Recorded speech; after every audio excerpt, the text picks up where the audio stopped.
Some secrets are meant to stay buried, carved into skin and hidden beneath layers of fabric and carefully constructed lies. Sarah Mitchell had spent 3 years perfecting the art of concealment, believing that her past was safely locked away in the darkest corners of her memory. She had built a new life, earned respect through sweat and determination, and proven herself worthy of standing among the elite. But on a sweltering Tuesday morning at Fort Braxton, when a simple training exercise went wrong and she found herself stripped of the shirt that had become her armor, everything changed. The silence that followed wasn't the usual quiet of a training ground after an accident. It was the kind of silence that precedes an earthquake. Heavy and suffocating, filled with the weight of recognition and disbelief. General Marcus Thompson, a man who had seen 3 wars and countless battles, stood frozen as his eyes traced the intricate design that adorned Sarah's back. The tattoo wasn't just ink on skin. It was a map to a truth so devastating that it could destroy everything they had built together. What started as another routine day of military training was about to become a reckoning 20 years in the making, where buried secrets would claw their way to the surface and change the lives of everyone involved forever. The morning sun cast long shadows across the training grounds of Fort Braxton, as Sarah Mitchell adjusted the straps of her tactical vest for what felt like the 100th time. 3 years into her military career, and she still felt the familiar knot of anxiety in her stomach before each training session. Not because she wasn't capable, her record spoke for itself, but because every day brought the risk of exposure, the chance that someone might see what she kept hidden beneath her carefully chosen clothing. Sarah had learned early in her military career that layers were her best friend. Long-sleeve shirts under her uniform, even in the scorching heat of summer. High-necked undershirts that hugged her throat. She had developed an elaborate system of excuses: sensitive skin, allergies to certain fabrics, a tendency to sunburn easily. Her fellow soldiers had long since stopped questioning her quirks, accepting them as just another part of Sarah's methodical, slightly mysterious personality. At 28, Sarah had already distinguished herself as one of the most promising soldiers in her unit. She was quick-thinking, physically capable, and possessed a natural leadership quality that made others want to follow her into battle. Her commanding officers praised her dedication and attention to detail. Her peers respected her quiet confidence and unwavering reliability. But none of them knew the real reason behind her drive to excel, the desperate need to prove herself worthy of the uniform she wore. The other soldiers in her unit had arrived at their military careers through various paths. Some were following family traditions, continuing legacies of service that stretched back generations. Others were seeking direction, structure, or simply a steady paycheck. A few were running from something: failed relationships, dead-end jobs, or mistakes that haunted them. Sarah fell into the last category, though her reasons for running were more complex and dangerous than anyone could imagine. During her basic training, Sarah had been careful to change clothes in bathroom stalls rather than the communal areas. She had volunteered for extra duties that required her to stay behind when others were showering or relaxing. She had perfected the art of being present but separate, involved but protected. Her drill sergeants had noticed her tendency toward privacy but attributed it to natural modesty or perhaps religious beliefs. They never pressed the issue. They never pressed the issue. They never pressed the issue. They never pressed the issue. As the months turned into years, Sarah had begun to relax slightly. They never pressed the issue. As the months turned into years, Sarah had begun to relax slightly. They never pressed the issue. They never pressed the issue. As the months turned into years, Sarah had begun to relax slightly. The constant vigilance required to maintain her secret had become second nature, like breathing. She had developed friendships with her fellow soldiers, though she kept them at arm's length. She had earned promotions and commendations. She had even started to believe that maybe, just maybe, she could have a normal life in the military. The training exercise that morning was supposed to be routine. Their unit was practicing urban combat scenarios, moving through a mock city that the military had constructed for training purposes. The buildings were designed to simulate real urban environments, complete with narrow alleyways, multi-story structures, and hidden obstacles. It was the kind of training that separated the good soldiers from the great ones, requiring quick thinking, physical agility, and seamless teamwork. Sarah's team consisted of 6 soldiers, each with specific roles and responsibilities. She had been assigned as the team leader, a position she had earned through months of consistent performance and tactical brilliance. Her team trusted her judgment implicitly, and she had never given them reason to doubt her decisions. They moved through the training scenario with the precision of a well-oiled machine, communicating through hand signals and carefully coordinated movements. The mock city was designed to be challenging, with multiple levels and unexpected obstacles around every corner. Sarah led her team through narrow corridors and up steep staircases, always thinking 3 steps ahead. They encountered simulated enemy positions and had to adapt their strategy on the fly. It was exactly the kind of high-pressure situation that Sarah thrived in, where her analytical mind and quick reflexes gave her team a significant advantage. Watching from the observation deck, General Marcus Thompson found himself impressed by Sarah's leadership. At 52, the general had seen countless soldiers come and go. He had an eye for talent and could spot future officers from a mile away. Sarah Mitchell had all the qualities he looked for: intelligence, courage, adaptability, and an instinctive understanding of tactical thinking.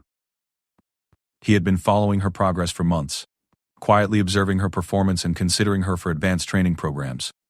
General Thompson had built his career on his ability to read people. He could detect weakness, identify potential, and predict how soldiers would perform under pressure.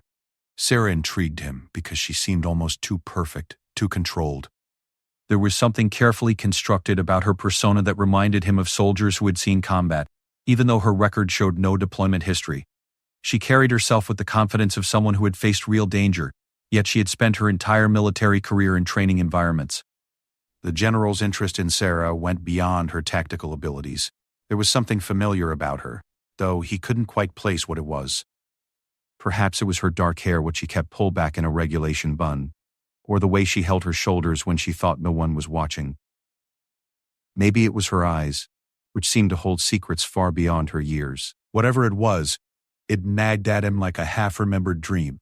As Sarah's team moved through the final phase of the training exercise, they encountered an unexpected obstacle. The scenario called for them to scale a 3-story building using climbing ropes, then rappel down the other side. It was a standard exercise, one they had practiced dozens of times. Sarah went first, demonstrating the proper technique for her team. She moved up the rope with practiced ease, her muscles working in perfect coordination. At the top of the building, Sarah secured her rappelling gear and prepared for the descent. The morning sun had grown stronger and she could feel sweat beginning to accumulate under her multiple layers of clothing. She pushed the discomfort aside, focusing on the task at hand. Her team was watching, learning from her example, and she refused to show any sign of weakness or distraction. The rappelling equipment was standard military issue, designed to be foolproof when used correctly. Sarah had used identical gear hundreds of times without incident. But as she leaned back to begin her descent, she heard a sound that made her blood run cold. The sharp crack of metal under stress. One of the carabiners that secured her safety line had developed a hairline fracture, invisible until the moment it failed under her full body weight. What happened next occurred so quickly that observers later had difficulty describing the exact sequence of events. Sarah felt the equipment give way and instinctively threw herself toward the building wall, trying to grab hold of anything that might break her fall. Her gloved hands scraped against the concrete surface, providing just enough friction to slow her descent marginally. She twisted in midair, trying to position herself for the least damaging landing possible. She hit the ground hard, rolling to distribute the impact across her body rather than absorbing it all in one spot. The technique probably saved her life, though it couldn't prevent all injury. Pain shot through her left shoulder and down her arm as she came to rest against a pile of training equipment. For a moment she lay still, taking inventory of her injuries and fighting against the wave of nausea that threatened to overwhelm her. Her team was at her side within seconds, their faces showing the kind of concern that comes from genuine camaraderie. They had trained together, trusted each other with their lives, and seeing their leader injured triggered an immediate protective response. Sarah tried to wave them off, insisting that she was fine, but the pain in her shoulder was making it difficult to move her left arm. The medic who arrived on scene was thorough and professional. He quickly determined that Sarah likely had a dislocated shoulder and possibly some torn ligaments. The injury wasn't life-threatening, but it required immediate attention. As he began to examine her, he realized that her tactical vest and long-sleeve shirt would need to be removed to properly assess the damage and provide treatment. Sarah felt panic rise in her chest as she realized what was about to happen. She tried to object, claiming that the injury wasn't serious enough to warrant removing her clothing, but the medic was insistent. Military protocol was clear. Suspected shoulder injuries required full examination to prevent long-term damage. Her protests only convinced him that she might be in shock and therefore not thinking clearly about the seriousness of her condition. General Thompson had descended from the observation deck as soon as he saw the accident occur. He approached the scene with the measured stride of someone accustomed to managing crises. His primary concern was ensuring that Sarah received proper medical attention, but he was also thinking about the implications for training procedures and equipment maintenance. Accidents like this were rare but required thorough investigation. As the medic worked to remove Sarah's tactical vest, she made one last desperate attempt to maintain her secret. She grabbed his wrist with her good hand and looked him directly in the eyes, her voice urgent and pleading. She begged him to wait until they could get to the medical facility, where there would be more privacy and better equipment. But the medic had seen too many soldiers downplay their injuries out of pride or fear of appearing weak.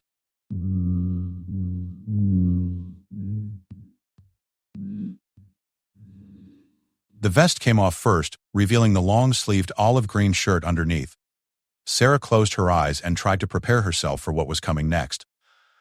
She had always known this day might arrive, but she had hoped for more time, more distance from her past. The medic began to carefully cut away the fabric around her injured shoulder, working slowly to avoid causing additional pain. General Thompson stood nearby, his attention focused on coordinating the response to the accident. He was speaking into his radio, arranging for additional medical support and ensuring that the training exercise was safely concluded for the other teams. His mind was occupied with logistics and protocols, the kind of administrative details that consumed much of a senior officer's time.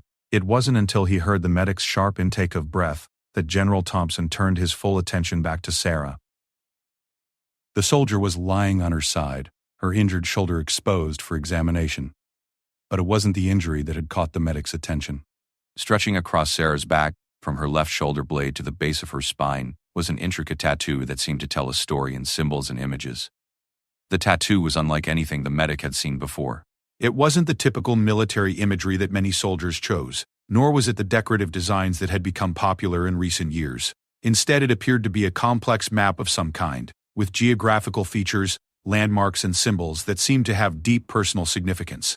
The artwork was extraordinarily detailed, suggesting that it had been created by a master tattoo artist over multiple sessions. General Thompson moved closer to get a better look, his curiosity overriding his usual respect for personal privacy. As his eyes traced the lines and symbols of the tattoo, he felt a chill run down his spine. The images were familiar, frighteningly familiar.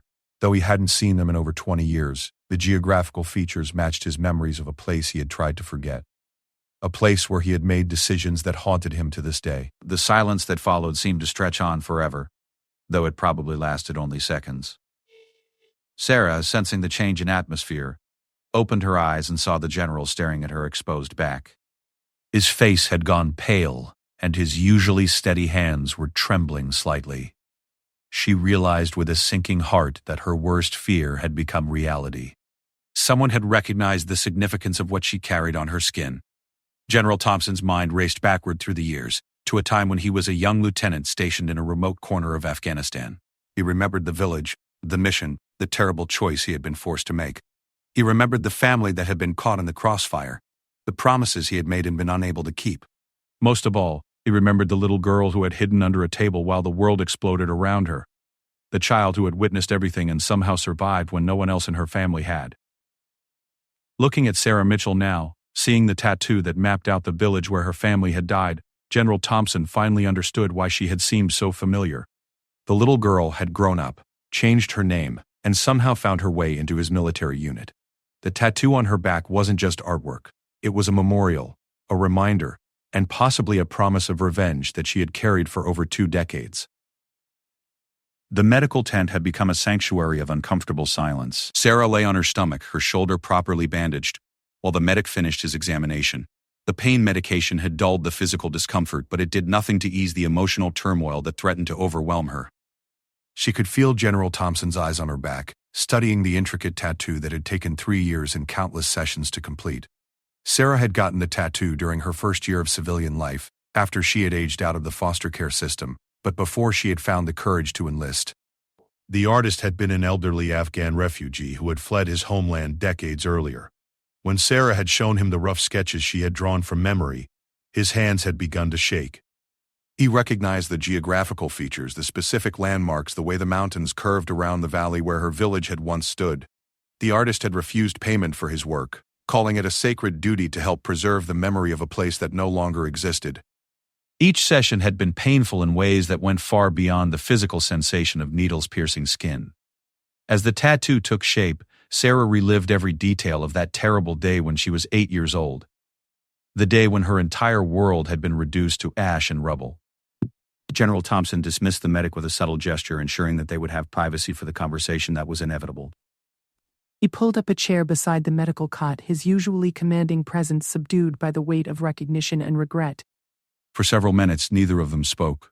The sounds of continuing training exercises filtered through the tent walls, a reminder that life was proceeding normally for everyone except the two people who shared this devastating secret.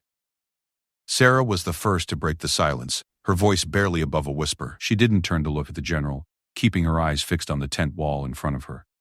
She told him that she knew who he was, that she had always known. She explained that her enrollment in the military hadn't been a coincidence or a random career choice.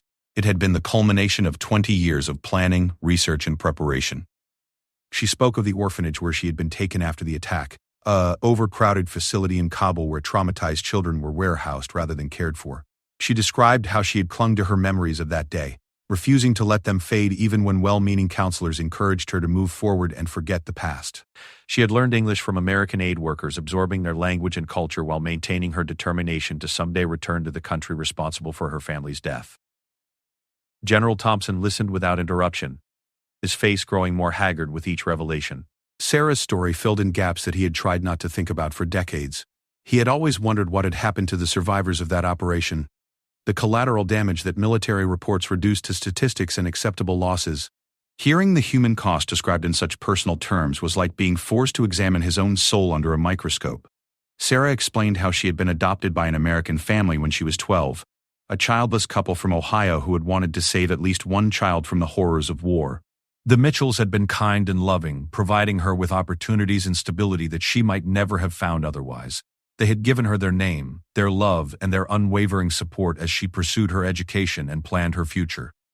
But even their generosity couldn't erase the memories that drove her, or the sense of purpose that had shaped her entire existence. The general finally found his voice, though it came out rougher than usual. He tried to explain the context of that long-ago operation, the impossible choices that young officers faced in combat situations. He spoke of intelligence reports that had proven faulty, of split-second decisions made under extreme pressure, of the fog of war that made moral clarity a luxury that soldiers couldn't afford. But even as he spoke, he knew how inadequate his words sounded in the face of Sarah's loss.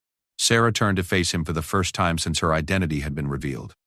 Her dark eyes held a mixture of pain and determination that reminded him forcefully of the little girl who had stared at him from beneath that kitchen table 23 years ago. She told him that she understood the complexity of military operations, the difficulty of making life-and-death decisions with incomplete information. Her years of research and military training had given her a perspective that her 8-year-old self couldn't have possessed. But understanding the circumstances didn't eliminate the consequences. Her parents, her grandparents, her 2 younger brothers, her extended family, all had been wiped out in a matter of minutes. The village that had been her entire world had been reduced to a crater that now appeared on no maps. The life she should have lived, the culture that should have shaped her, the language that should have been her mother tongue, all of it had been stolen from her in the name of military necessity. General Thompson found himself reliving that day with painful clarity. He remembered the intelligence briefing that had identified the village as a Taliban stronghold. He recalled the satellite imagery that had seemed to confirm the presence of enemy combatants. He could still feel the weight of the radio handset as he called in the airstrike, still hear the static-filled confirmation from the pilots who carried out his orders. The aftermath had been swift and devastating. When his unit had arrived to assess the damage, they had found no evidence of Taliban presence. The intelligence had been wrong, fatally and completely wrong.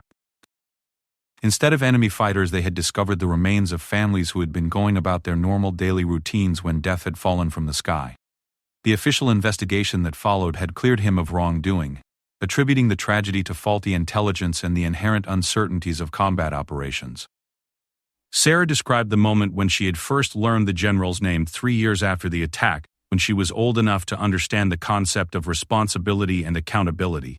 An aid worker had mentioned it casually while discussing the investigation into the bombing.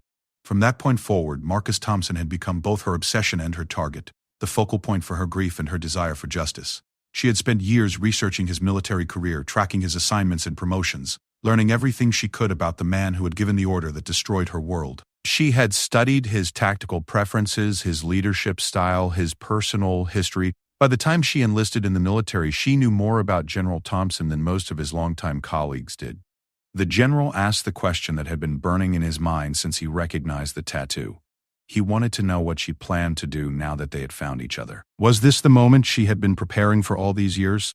Was he about to face the reckoning that he had always known might come someday? Sarah's response was not what he expected.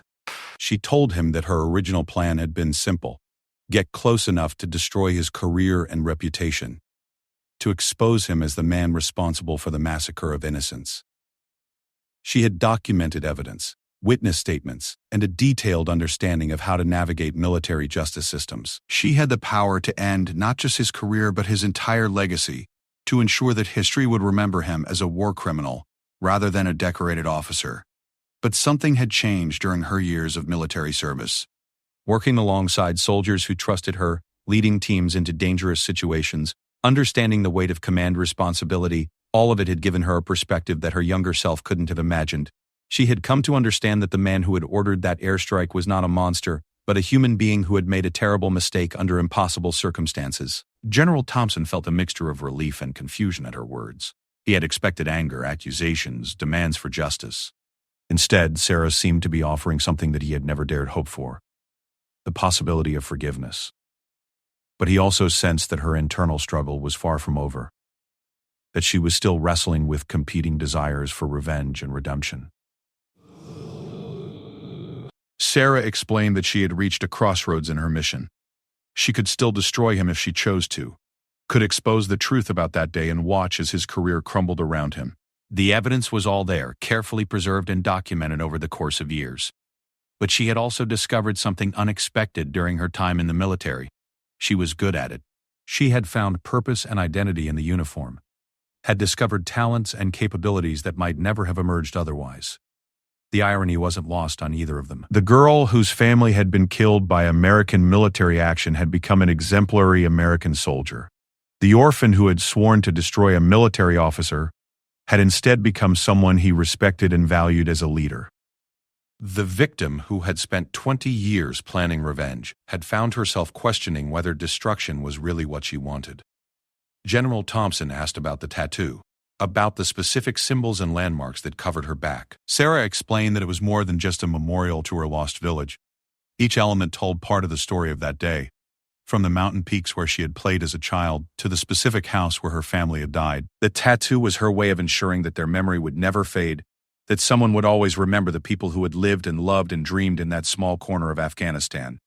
But the tattoo also served another purpose.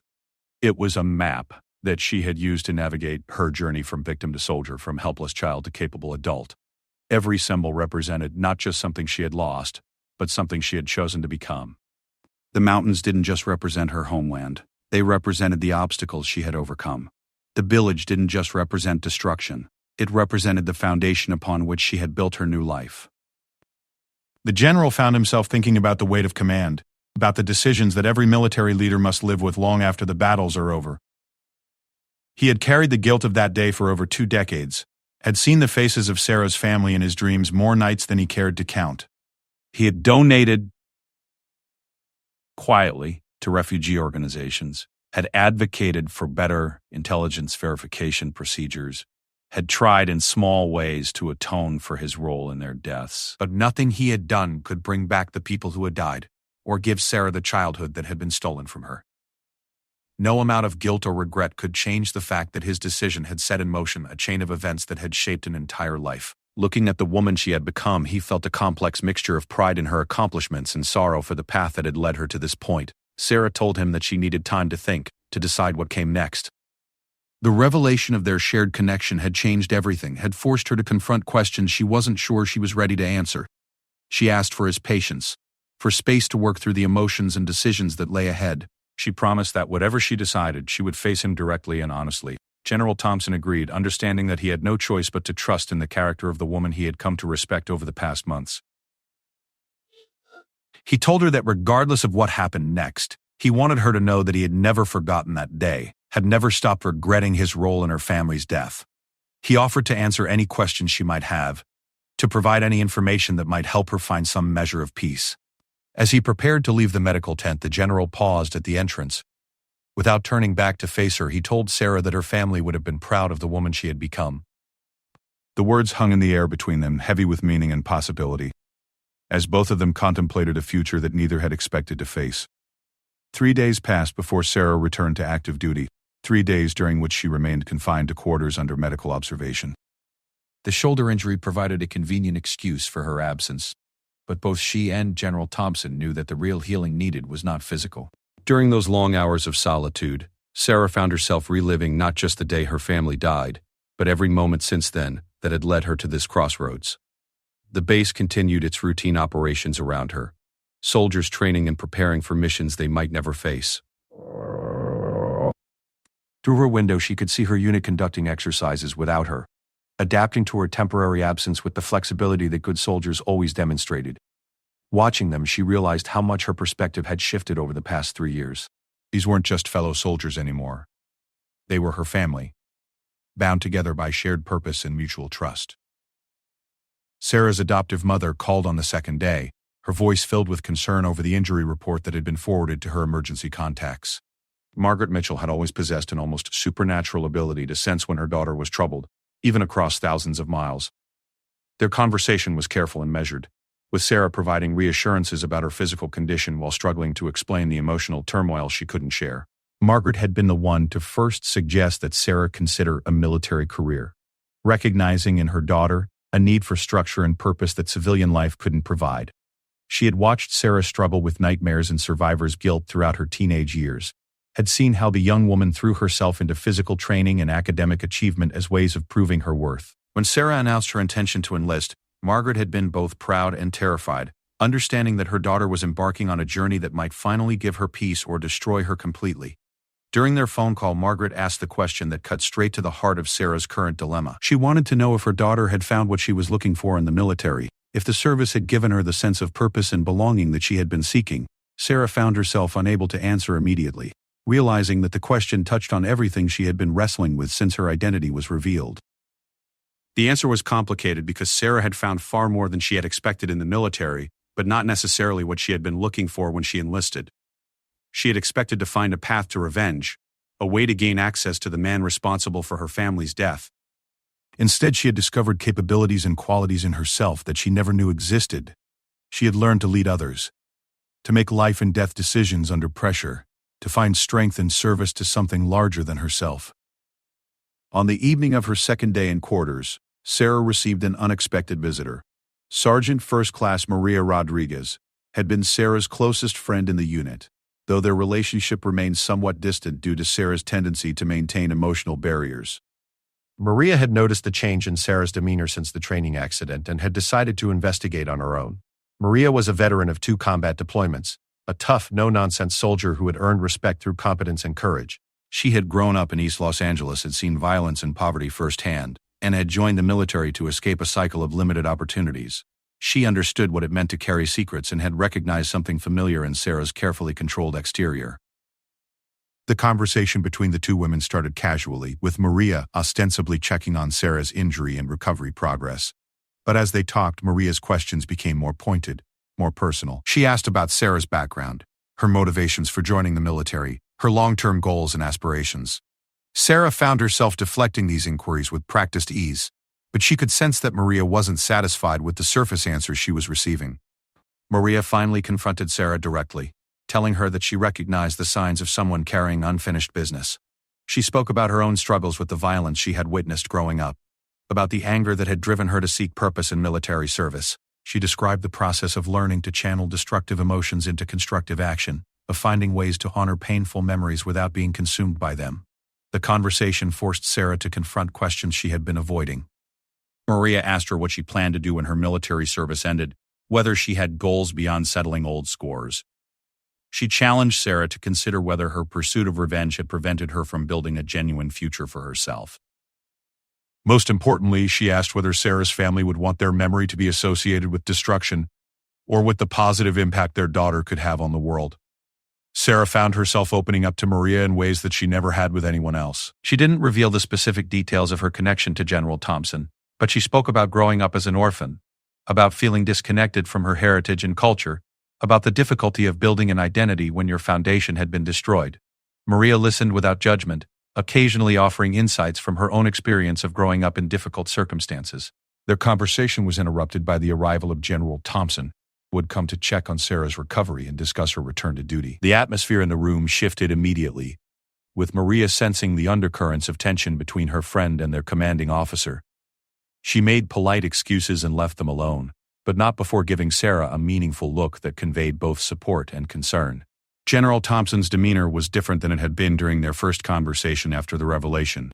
The initial shock had worn off, replaced by a careful professionalism that barely concealed his emotional turmoil.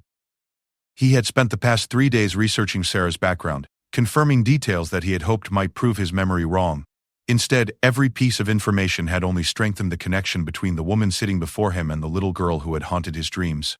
He told Sarah that he had been reviewing the personnel files and performance evaluations that had brought her to his attention. Her record was exemplary in every way, filled with commendations and recommendations that painted a picture of a soldier with unlimited potential.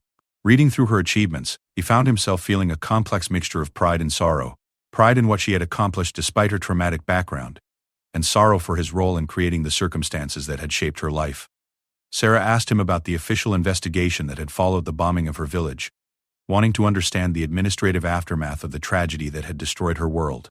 General Thompson provided what details he could remember, explaining how military justice systems worked and why certain decisions had been made.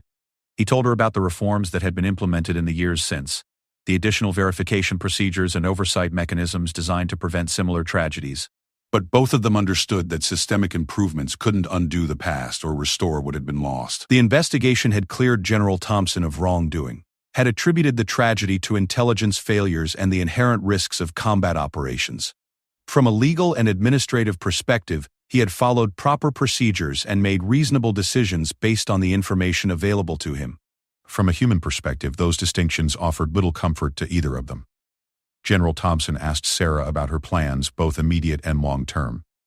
He wanted to know if she intended to remain in the military, whether their shared connection would affect her ability to serve effectively under his command.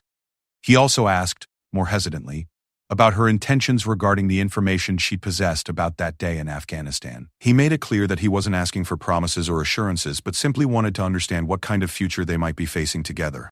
Sarah's response surprised him with its honesty and complexity. She told him that her original plan had been simple and focused: expose his role in her family's death and destroy his career as thoroughly as her own life had been destroyed.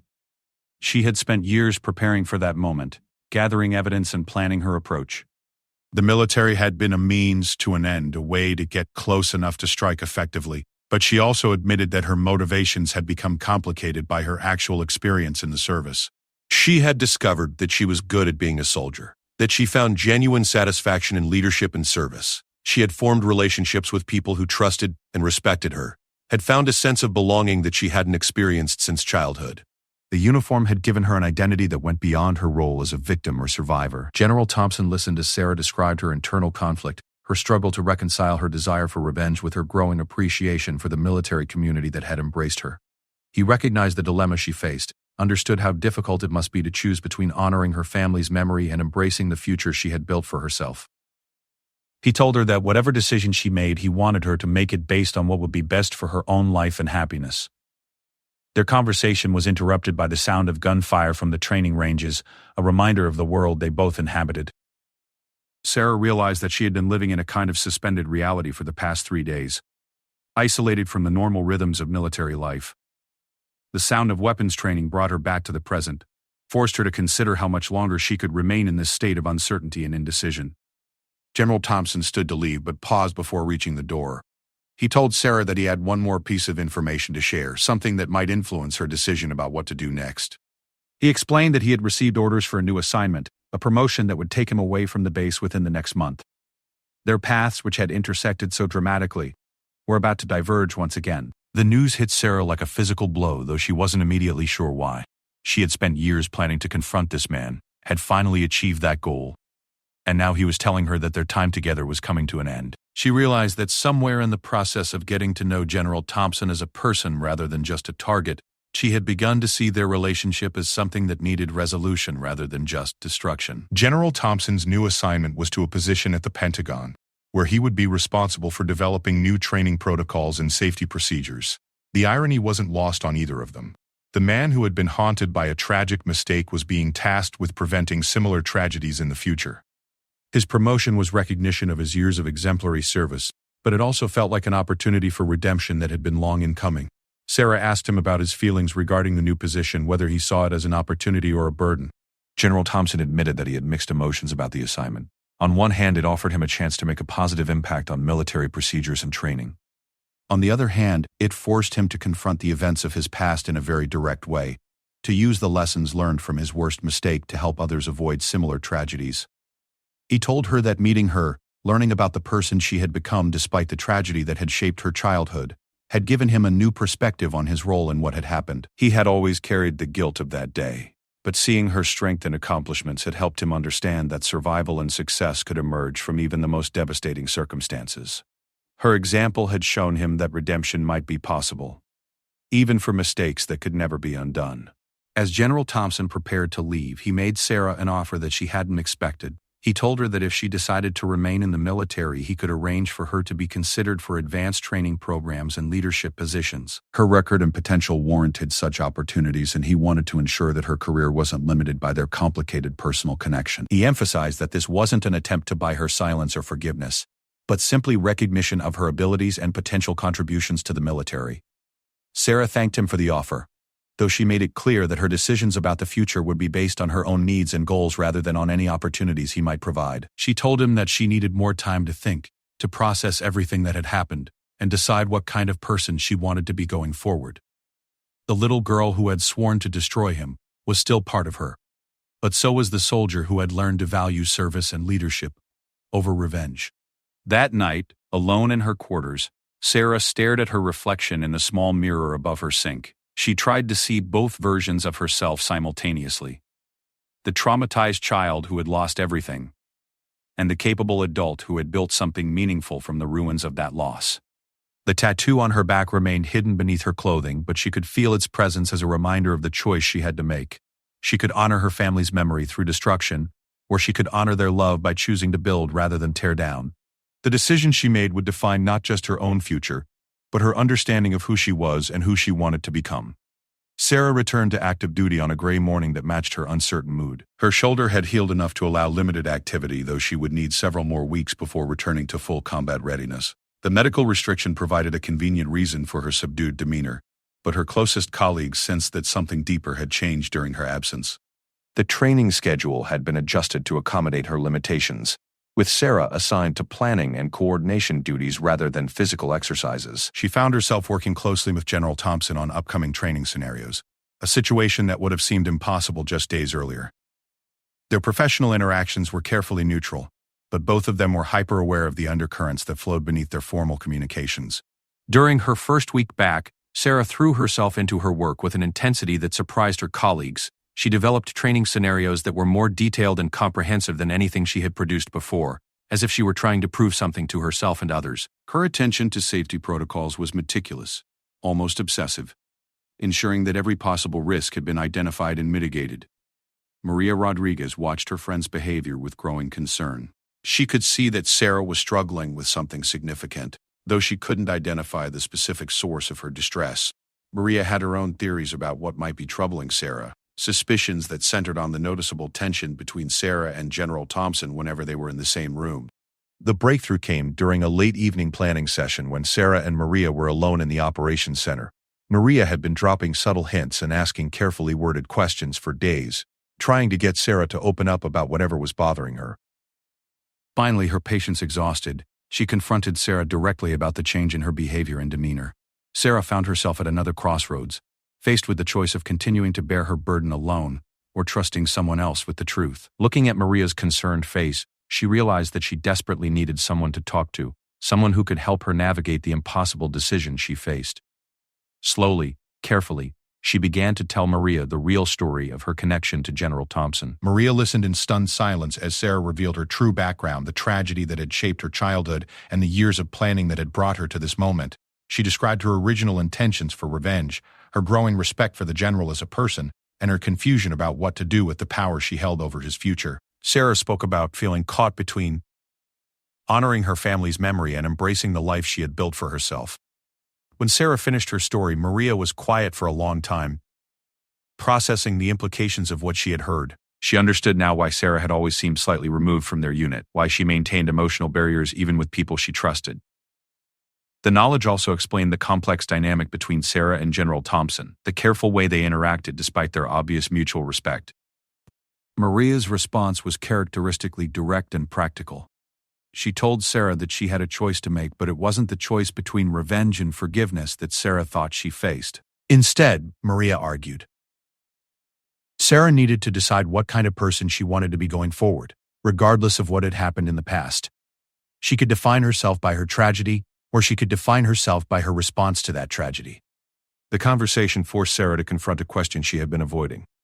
What did she really want from General Thompson? Did she want him to suffer the way she had suffered? Did she want him to lose everything the way she had lost everything, or did she want something else entirely, something that revenge couldn't provide? Maria challenged Sarah to consider what her family would have wanted for her if they had survived. Would they have wanted her to spend her life consumed by anger and the desire for retribution? Or would they have wanted her to build a meaningful life, to find happiness and purpose despite the tragedy they had all endured?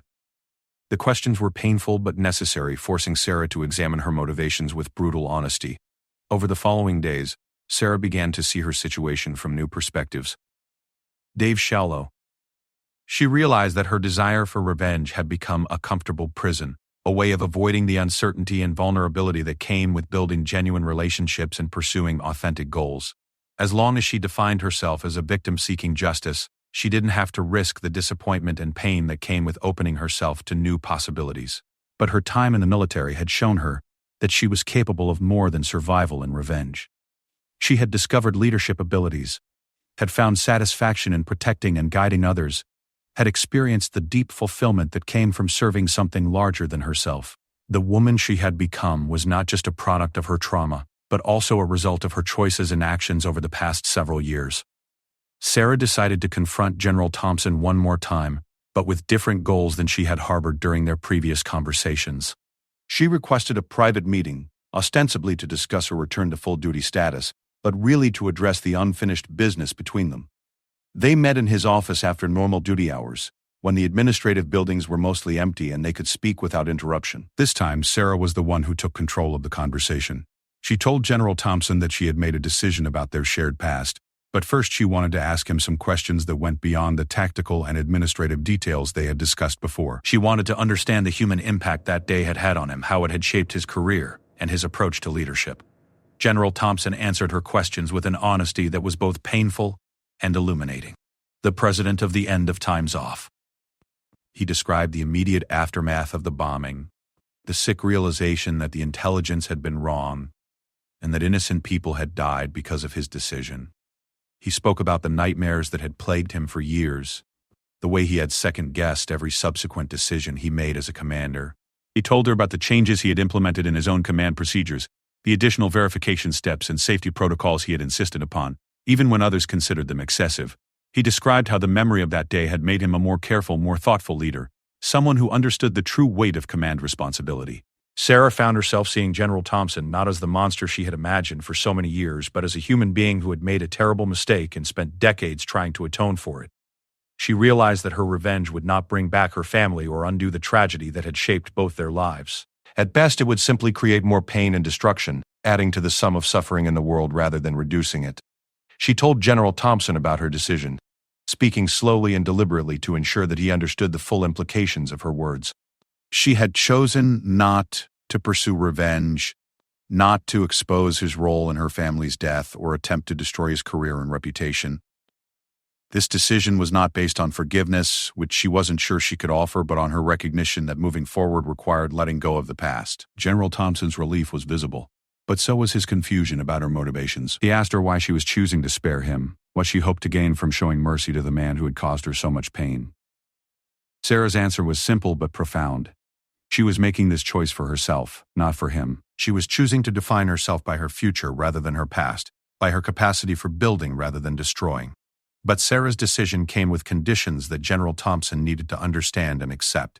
She told him that she expected him to use his new position at the Pentagon to make meaningful improvements in military procedures and training. She wanted him to ensure that the lessons learned from their shared tragedy would help prevent similar incidents in the future. His redemption, if it was possible, would come through service to others rather than simply through her forgiveness. She also told him that she planned to remain in the military and pursue her own career advancement, but that their paths should not cross again. The complicated emotions and history between them made it impossible for them to work together effectively, despite their mutual respect. She would transfer to a different unit, would build her military career independently of any influence he might have. General Thompson accepted her conditions without argument, understanding that she was offering him far more than he had any right to expect. He told her that he would honor her wishes completely, would use his position to advance the cause of military safety and accountability. He also promised that he would never interfere in her career, positively or negatively, understanding that she needed to build her future on her own merits. Their conversation concluded with an exchange that neither of them had expected when they first discovered their connection. General Thompson asked Sarah if there was anything he could do to help her connect with her cultural heritage, any resources he could provide for learning about Afghanistan and the family she had lost. Sarah was touched by the offer but declined, telling him that she had made peace with the fact that some things could never be recovered. Instead, she asked him for something different.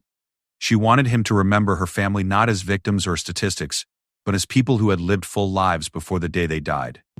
She wanted him to carry their memory as a reminder of the human cost of military decisions, to let their voices inform his future choices and actions. In this way, their deaths might contribute to preventing future tragedies rather than simply serving as a source of guilt and regret. As they prepared to part ways, Sarah felt a strange sense of completion. She had spent 20 years preparing for this confrontation, had imagined it playing out in countless different ways. The reality had been far more complex and emotionally difficult than anything she had anticipated, but it had also been more healing than she had thought possible. General Thompson offered one final apology, not for his military decision, which he still believed had been reasonable given the information available, but for the pain and loss that decision had caused.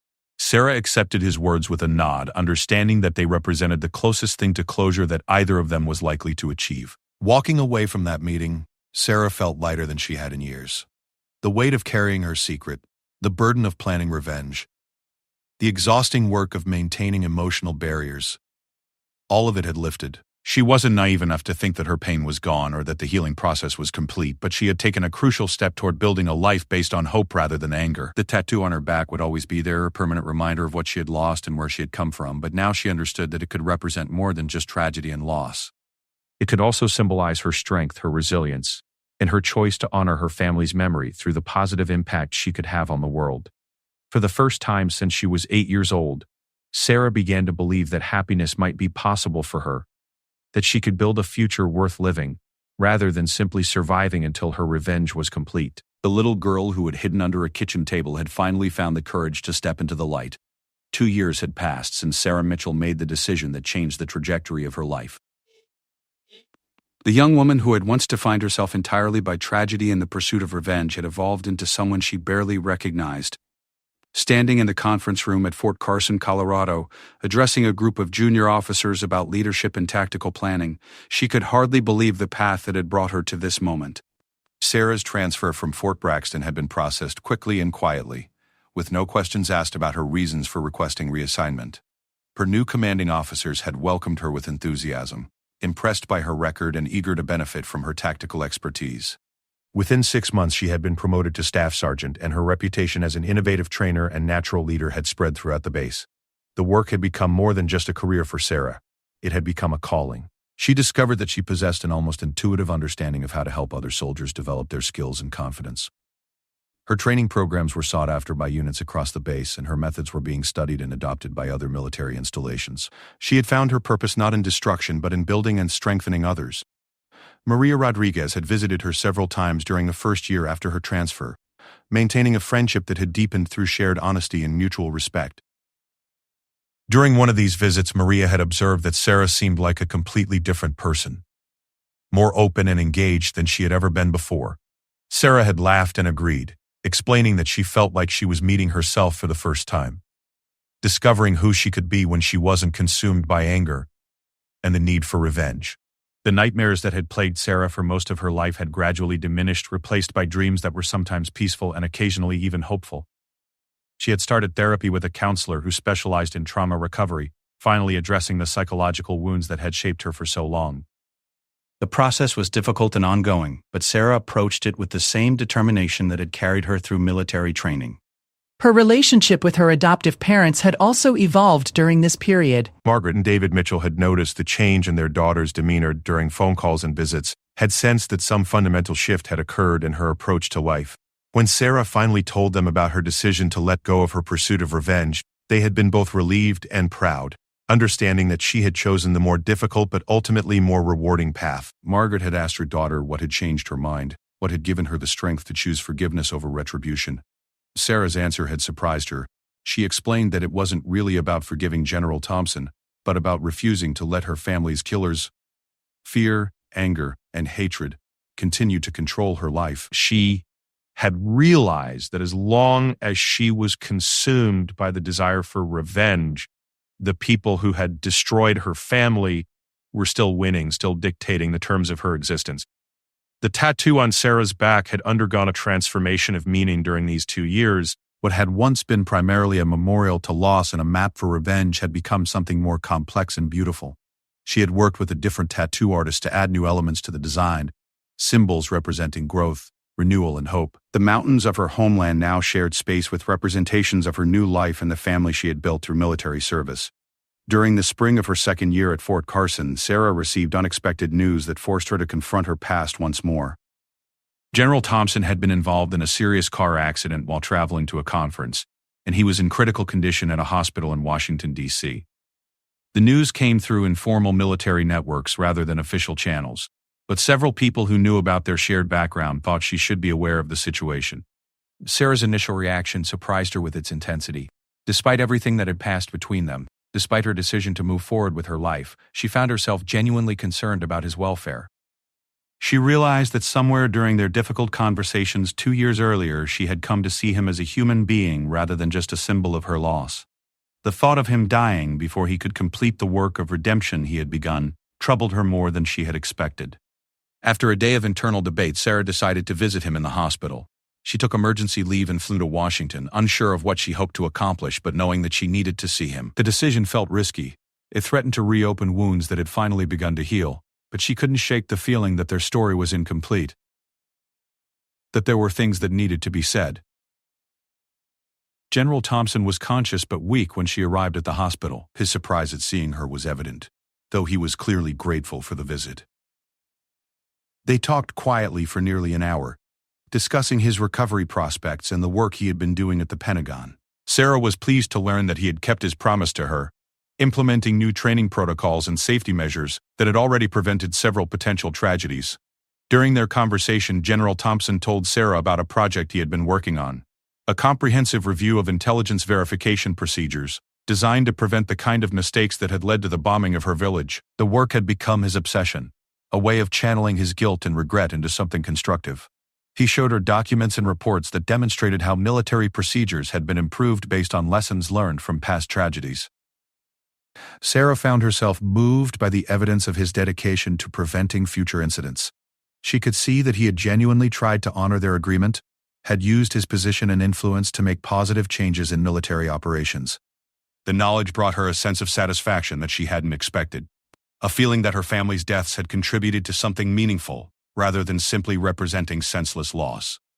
Before leaving the hospital, Sarah made a decision that surprised both of them. She told General Thompson that she forgave him, not just for her own sake, but because she had come to believe that forgiveness was necessary for both of them to move forward completely. She explained that holding on to anger, even justified anger, had become a burden that she no longer wanted to carry. He told her that her words meant more to him than any military commendation or professional achievement he had ever received. He had spent years trying to earn redemption through his work, but her explicit forgiveness gave him something that no amount of professional success could provide: the possibility of peace with his past. Their parting was different than any of their previous encounters, marked by genuine mutual respect and a sense of closure that neither had expected to achieve. Sarah left the hospital feeling that a chapter of her life had finally been completed, that she could now move forward without any unfinished emotional business holding her back. Returning to Fort Carson, Sarah threw herself into her work with renewed energy and purpose. She had been selected to develop a new leadership training program that would be implemented across multiple military installations, a recognition of her expertise and innovation in military education. The project represented everything she had hoped to achieve in her military career, the opportunity to have a positive impact on the lives of countless soldiers. The program Sarah developed was based on her understanding of how trauma and difficulty could be transformed into strength and wisdom. She incorporated lessons from her own experience, though without revealing the personal details, teaching young leaders how to make difficult decisions under pressure while maintaining their humanity and moral compass. Her approach emphasized the importance of understanding the human cost of leadership decisions, ensuring that future military leaders would carry that awareness with them throughout their careers. As word of the program's success spread, Sarah began receiving invitations to speak at military academies and leadership conferences. She found that she had a gift for connecting with young soldiers, for helping them understand that strength came not from avoiding difficult emotions but from processing them constructively. Her speeches often focused on the theme of transformation, on the human capacity to grow beyond trauma and find purpose in service to others. During one of these speaking engagements, Sarah met Captain James Chen, a military intelligence officer who had been assigned to evaluate her training programs. James was impressed not only by her professional competence but also by her evident passion for helping others grow and develop. Their initial professional relationship gradually evolved into a personal friendship, and eventually into something deeper. James was the first person Sarah had allowed herself to become romantically involved with since beginning her military career. She had avoided emotional attachments, partly because of her focus on revenge, but also because she hadn't believed herself capable of the kind of trust and vulnerability that real love required. With James, she found herself willing to take risks she had never considered before, to open herself to the possibility of building a life with another person. Their relationship developed slowly, with Sarah gradually sharing pieces of her story as she became more comfortable with emotional intimacy. James proved to be patient and understanding, never pushing for more information than she was willing to provide, but making it clear that her past didn't define his feelings for her. When she finally told him about her childhood tragedy and her years of planning revenge, his response was characteristically thoughtful and supportive. James told her that he admired her courage in choosing to build rather than destroy, in deciding to honor her family's memory through positive action rather than through perpetuating cycles of pain and retribution. He said that knowing her story helped him understand the depth of strength and character that she brought to everything she did, the hard-won wisdom that made her such an effective leader and teacher. On a crisp autumn morning 2.5 years after leaving Fort Braxton, Sarah stood before a mirror in her quarters, preparing for what she knew would be one of the most important days of her military career. She had been selected for promotion to Sergeant First Class, a recognition of her contributions to military training and leadership development. The ceremony would be attended by senior officers from across the region, including some who had come specifically to meet the woman whose innovative programs were changing how the military approached leadership education. As Sarah adjusted her dress uniform and checked her appearance one final time, she thought about the journey that had brought her to this moment. The little girl who had hidden under a kitchen table while her world exploded around her had grown into a woman who helped others find strength in the face of adversity. The teenager who had sworn to destroy the man responsible for her family's death had become someone who chose to create rather than destroy, to heal rather than wound. The tattoo on her back remained hidden beneath her uniform, but Sarah could feel its presence as a reminder of how far she had traveled. The map that had once guided her toward revenge had become a testament to resilience, a work of art that told the story of transformation and growth. She had learned to carry her past as a source of strength rather than a burden of pain. Walking toward the ceremony hall, Sarah reflected on the words her adoptive mother had spoken during their last conversation. Margaret had told her that the best way to honor the memory of those we have lost is to live lives that justify their sacrifice, to become people they would be proud to claim as family. Sarah believed that she had finally begun to achieve that goal, had started to build a life that her biological parents would have celebrated. The promotion ceremony was both a professional milestone and a personal victory, a public recognition of the woman Sarah had chosen to become. As she stood at attention while the citation was read, listing her achievements and contributions to military training and leadership development, she thought about all the people who had helped her reach this moment: her adoptive parents who had given her stability and love, Maria Rodriguez who had challenged her to examine her motivations, General Thompson who had shown her that redemption was possible, and James Chen who had helped her believe in the possibility of love and partnership. After the ceremony, Sarah was approached by a young lieutenant who had completed one of her leadership programs. The woman thanked Sarah for teaching her how to find strength in vulnerability, how to lead with both courage and compassion. She said that Sarah's example had changed her understanding of what military leadership could be, had shown her that the strongest leaders were those who had learned to transform their own struggles into wisdom they could share with others. Listening to the young officer's words, Sarah realized that this was what redemption looked like. Not the dramatic gesture of revenge she had once planned, but the quiet accumulation of positive impacts on other people's lives. Her family's memory was being honored not through destruction but through creation, not through perpetuating cycles of pain, but through breaking those cycles and building something better. That evening, as Sarah walked across the base toward her quarters, she looked up at the stars visible above the Colorado mountains. For the first time in her adult life, she found herself thinking about the future with genuine excitement rather than just determination. She had work to do, relationships to nurture, contributions to make to the world.